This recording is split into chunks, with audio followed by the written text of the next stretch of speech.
The patrol car door slammed shut at 9:14 in the morning. Diane Foster stood in the middle of the driveway, arms crossed, clutching a laminated notice like a shield. Behind her, a police officer studied a folder, flipping the same page twice, his expression shifting slowly from confusion to disbelief. He looked up and asked her plainly whether she understood exactly what she had just called them out here for. Diane opened her mouth. Nothing came out. 40 feet away, Marcus Bell knelt beside a half-finished fence post, hammer resting on his knee, sawdust dusting his forearms. He wasn't panicking. He wasn't even standing up. He simply reached into a weathered brown file box beside him and slid a single page toward the officer without a word.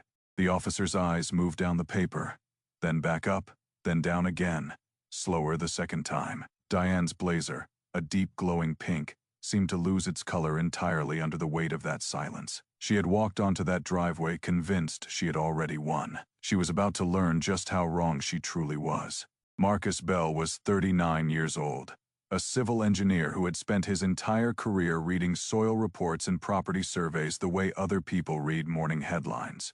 Carefully, skeptically, twice. He had bought the house on Millbrook Terrace 3 years earlier, drawn to the quarter-acre lot backing onto a stretch of birch trees the previous owner had always called the buffer strip. He was quiet by nature, the kind of neighbor who waved but rarely lingered to chat, respected without being especially well known. Riverstone Meadows was the kind of community built on rules, trimmed hedges, matching shutters, a 94-page governing document that almost nobody actually read cover to cover, except for one person. Diane Foster had served as HOA president for the past 2 years.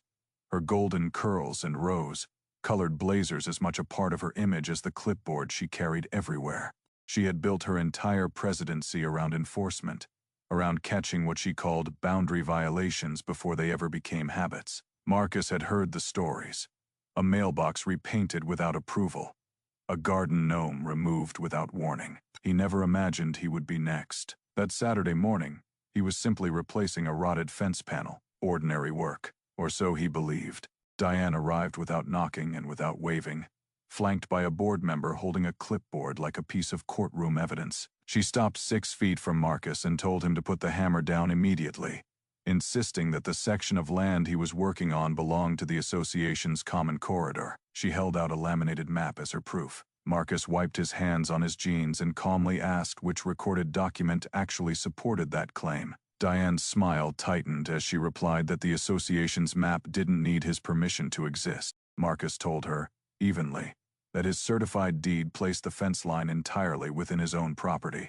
Diane's response came fast. He was to remove it within 48 hours or face a formal violation along with daily fines. It wasn't framed as a request. It sounded more like a countdown. Marcus didn't push back that day. He simply nodded, walked inside, and pulled a dusty folder from his closet. The same one he had built during closing 3 years earlier, back when a surveyor had told him plainly to keep everything, because HOA presidents change, but recorded paperwork never does. The first fine arrived 4 days later, $150, followed by another the next week, then a certified letter threatening a lien against his home. Diane began mentioning Marcus by name during HOA meetings, calling him uncooperative in front of 30 of his neighbors. A sign appeared near his mailbox without his consent, reading community boundary violation in progress, visible to every car that passed his house. Neighbors began to whisper. One woman started crossing the street rather than offering her usual wave. Diane sent a landscaping crew to restore the disputed strip, while Marcus was still at work, tearing out a row of shrubs he had planted the previous spring. When he called to object, he was told the crew had every right to access common property. Marcus began documenting everything. Every notice, every date, every inconsistency between the HOA's internal map and the official plat he remembered reviewing back at closing. Something wasn't adding up, and the longer he looked into it, the more certain he became that Diane's map wasn't just outdated. It might not even be legitimate at all. The lien notice arrived on a Tuesday, threatening to attach $2,400 in cumulative fines directly to his property title within 30 days. That night, Marcus sat at his kitchen table with every document spread out in front of him.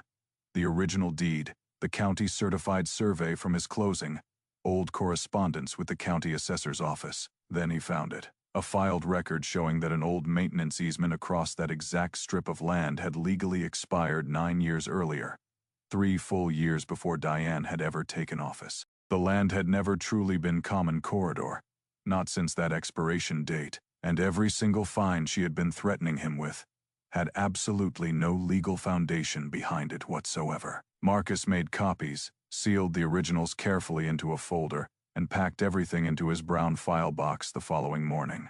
He wasn't planning a confrontation. He was simply planning to finally be believed. But when he stepped outside to grab his mail, Diane was already standing in his driveway. And this time, she wasn't alone. A patrol car was pulling up slowly behind her. Diane told the responding officer that Marcus was trespassing on association land and had ignored 3 separate notices. The officer, a calm, steady man named Sergeant Alvarez, asked her for supporting documentation. Diane handed over her laminated internal map without hesitation.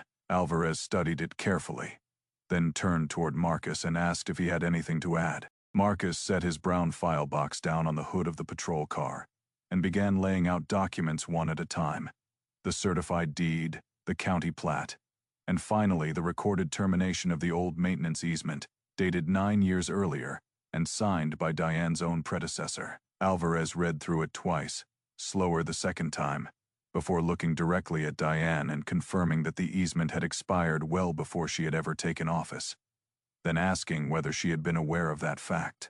Diane's face lost every trace of color as she struggled to explain that the board's map had always shown otherwise. Alvarez told her plainly that the board's map was simply wrong, and that she had been fining a homeowner and sending crews onto private property based on a document that carried no legal standing whatsoever. Her clipboard slipped quietly from her hand. The board member beside her said nothing, quietly stepping back as if trying to put distance between himself and whatever was about to happen next. Within a week, the HOA's own attorney confirmed everything Marcus had already proven. The easement was dead, the internal map was obsolete, and every fine issued against him was voided completely. The board formally reversed all charges and issued a written apology, though Diane's name was noticeably absent from the signature line. She remained on the board for only 2 more months before residents, emboldened by what had happened to Marcus, pushed for new elections. A full audit of the community's property records followed, uncovering 2 additional homeowners who had been wrongly fined under that same flawed internal map,